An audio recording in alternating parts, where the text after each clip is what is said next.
فيكتور فيغاروا، مرور ممتاز من فيكتور فيغاروا، ومحاولة الآن بالكرة العرضية، ولكن الكرة تقطع وتعود حسام غالي، فرصة للتسديد، رائع جدا حسام غالي،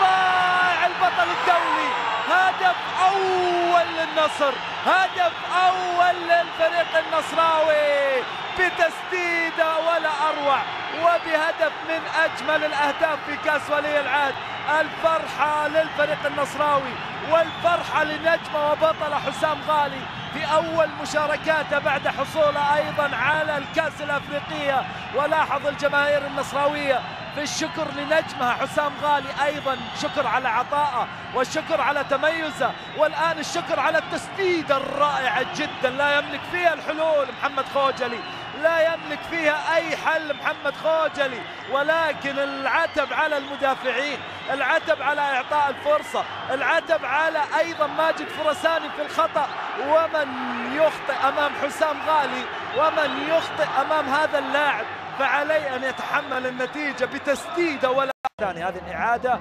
والخطأ المحتسب على إدريس الشاعري، أيضا إدريس الشاعري كرة تلعب حسام غالي، خطورة للنصر للمرور، حسام يا والهدف الثاني، الهدف الثاني من حسام غالي،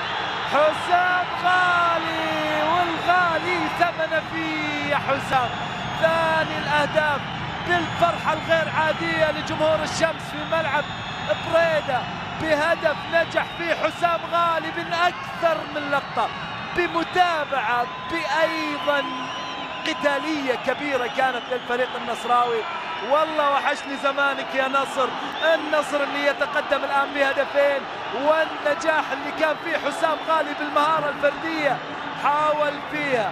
قطعها خوجلي، عادت، لاحظ التمريرة باسكال فيندونو والاختراق من حسام غالي، ما شاء الله تبارك الله الجاهزية البدنية الغير عادية، والكرة اللي عادت لحسام غالي بهدوء وبثقة كبيرة وبأريحية أيضا في ظل المرور من أكثر من لاعب من فريق الرائد، والكرة إلى